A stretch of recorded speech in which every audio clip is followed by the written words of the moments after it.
Hello, everyone. Welcome to Cracking Addiction. My name is Dr. Fergal Armstrong, and we have with us Dr. Laura Petracek. So, Laura, I thought we'd dive into the sixth step of the 12-step process. What is the sixth step? The sixth step is we were entirely ready to have God remove all these defects of character. So, again, we come up with this word God. Does it have to be God? Well, what is God in this context? No, it doesn't have to be God. I mean, initially these steps were written 80 years ago based on the men who started were in a Christian-based religion. Yeah. And so God is, yes, unfortunately, all over the steps. But no, it could be a higher power. It could be the great outdoors. It could be nature. It could be a group of drunks, God. Similarly to all the previous discussions we've had about how when we hear the word God in the 12 steps, it doesn't have to be a Christian God. It's simply No, that it higher doesn't. power. Right. It doesn't have to be quote unquote God at all. Yeah, yeah. You don't have to mention God. But we're asking an external force to remove our defects, aren't we? We are, which is That's sometimes, curious to me.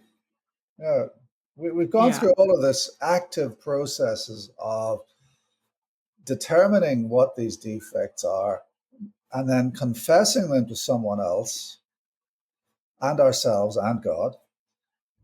And then we're asking God to get rid of them for us. I mean, I'm a bit confused. We've gone active, active, and then passive. right. Well, that's a very good point, Fergal, because it is a passive step in that regard. Just, there's no quote work that we're doing, there's no action steps. We're just kind of hoping against hope that a power greater than ourselves, if we ask, will remove our defects of character, which I think is a little naive thinking. I agree. It also feeds into, I mean, given that this was written by Christian men in the 1920s, it feeds into the concept, or at least the Christian concept of salvation, doesn't it? Because, part of the key thing of the Christian faith is to ask God to forgive us our sins. I It's, it's, mean, it's originally the steps were based on the Oxford group, which was a total Christian born again based group. yeah, And they had 6 steps instead of 12. And so the guys that started AA, Dr. Bob and Bill, just basically adopted those steps and just tweaked them a little bit. So you're right. It is like having, asking a power greater or confessing, please take these away. yeah. But it is Christian based. And unfortunately, it doesn't resonate with a lot of people. For me, it absolves the person of the responsibility for working on their previously identified character defects. Hmm. What about you? What's your take on this? Well, I agree. I think it does overall absolve the person from taking responsibility or being responsible for Yeah, removing their defects of character, or I like the word better, fault or shortcomings. It's not as pejorative. yeah, And so to do the work, like, okay, what am I going to do to change this shortcoming? Instead of just, please take this shortcoming away. I mean, it's almost like, please help me win the lottery. It's, yes, it is. yeah. Yes, please let me win the lottery. So um, this step does require work, even though the way it's written, it is very passive. That's a good point. right. So, what work would you advise someone to undergo or undertake in the sixth step? in this modern time? I would ask them if they're willing to change.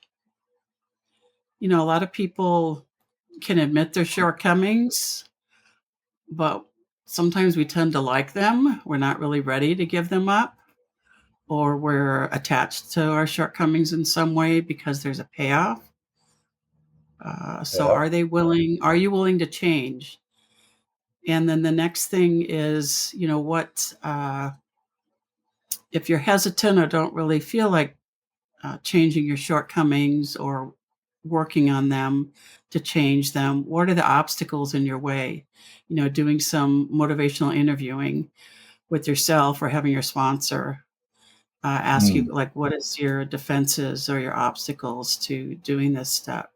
This goes back to the concept that the sponsor actually has a crucial role in these steps, and really needs to have a significant amount of insight and also a significant amount of skill, because we're using psychological tools to help people effectively through a cycle of change. And motivational interviewing is, it's not a tool that people are born with.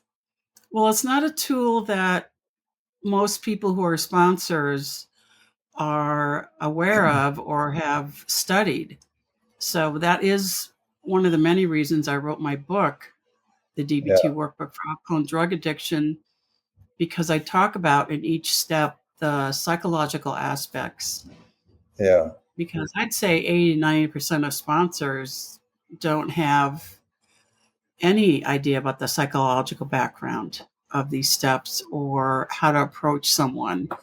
They're yeah. studied in AA. They're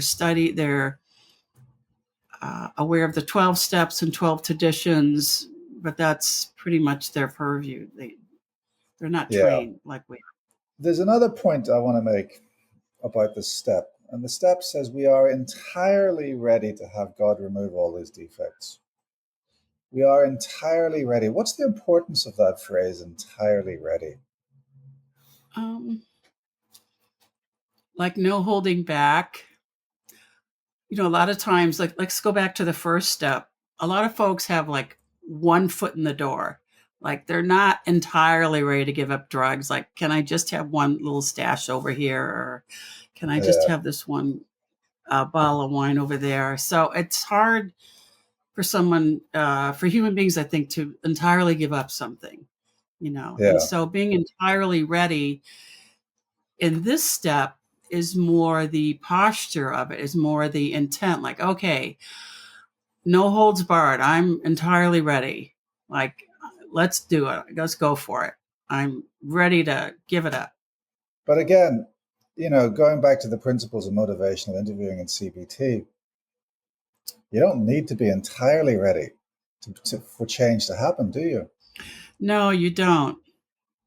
And so that's some of the conflict between what we know today about addiction and the tools to help someone with their alcohol or drug addiction compared to 80 years ago when they had very limited tools or Mm, just the steps, but not the other tools that we have at our disposal to help yeah. someone who's struggling. How would you rework or reword this sixth step if you were writing this book, if you were writing the book today? What would you say? What would be the themes in your sixth step? We were willing to look at our faults and shortcomings and make a concerted effort to change them. It's not as grandiose, is it? There's a lot of No, it's not as grandiose, but I think it's more doable. I yeah, mean, I it's think more people are more. mundane, dare I say. Wait, what was that last part? It's more mundane, dare I Yes, yeah, say. it is. Um, Yes, it doesn't have the pizzazz that the previous writing had, but I think it's more accessible. no, it's more accessible. Yeah, it doesn't have the drama. That's true. Yeah, Yeah. It's not the all or nothing, as Yeah. Marsha Linehan would talk about. Yeah, it doesn't have that Academy Award in it, but still, it's accessible. That takes away the accountability, or it takes away the agency of this higher power. It brings it to ourselves, doesn't it? Yeah, it makes us Yeah. accountable It makes us accountable. instead of just, mea culpa, please take it. I mean, it Yeah. just doesn't Yeah. really work too much that way. Yeah. So, yeah. Right. So, talk to me about the process that people might go through. I mean, do you sit around discussing the sixth step and praying to God, asking for Him to take away your character defects? I mean, how does this work? Well, that's a really good question because I was thrown, I was confused after doing the fifth step. What do you do now? And my sponsor referred me to this page in the big book, and there's like 2 sentences of the sixth step, meaning after you get home from doing the fifth step, you pray and you say, I'm entirely ready to have you remove all these defects of character. And then that's it. That's the sixth step. And it's 2 sentences. So it's a very vague and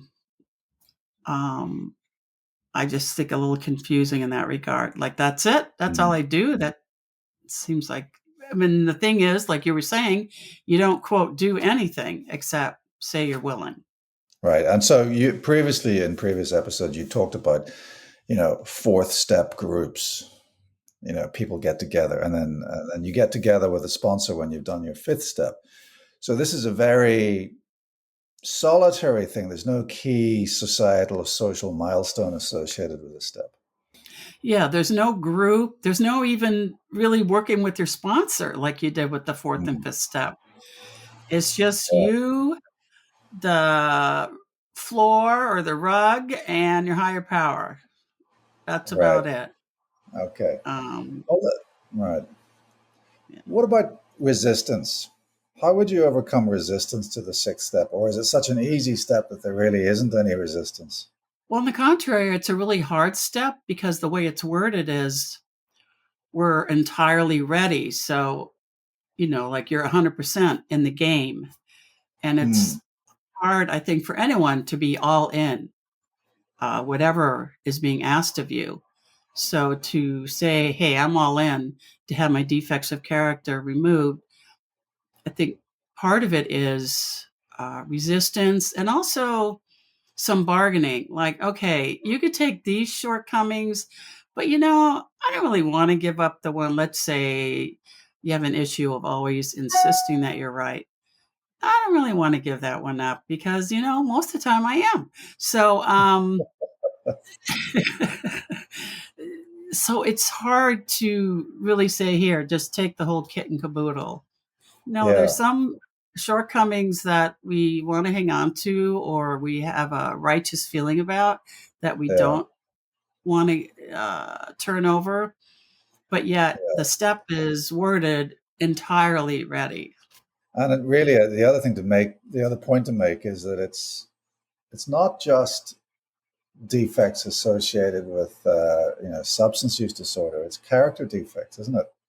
Yes, character defects. But again, I'm not a fan of that phrase. I like the word coming short of where you want to be, Yeah. um, changing your faults.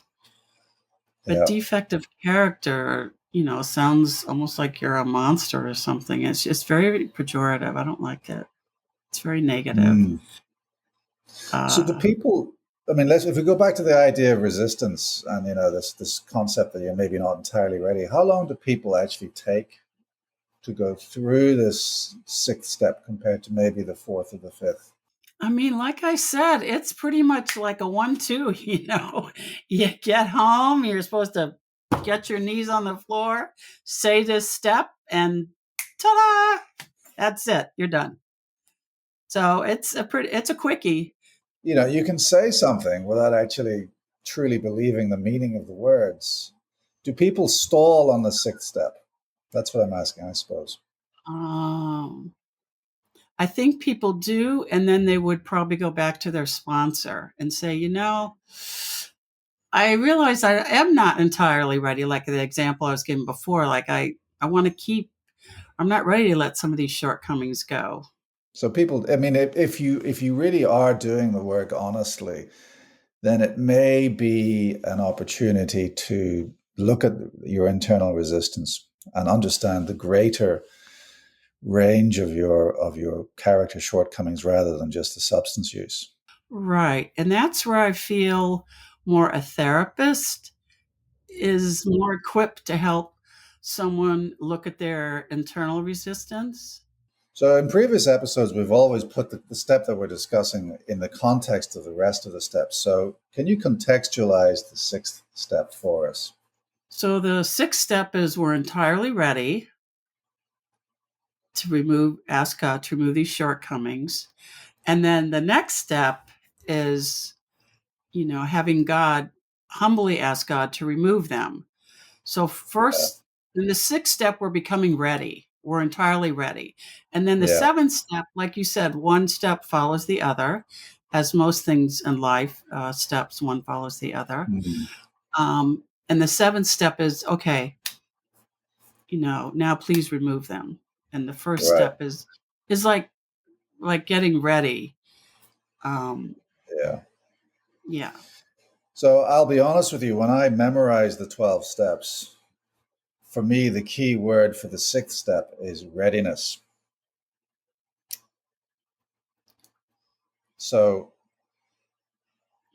does that change the way that we should consider the sixth step? No, because it is about readiness. I would say Yeah, readiness and willingness. yeah, Yeah, I think it's yeah. both of those key words. And then we go into actually asking. So we're preparing and then we're asking in the seventh step. All right, Laura, Exactly. unfortunately, we've run out of time today, but thank you very much for your expertise. And I look forward to discussing with you the seventh step very shortly. Thank you. That's all for today, folks. My name is Dr. Fergal Armstrong, and this has been Cracking Addiction.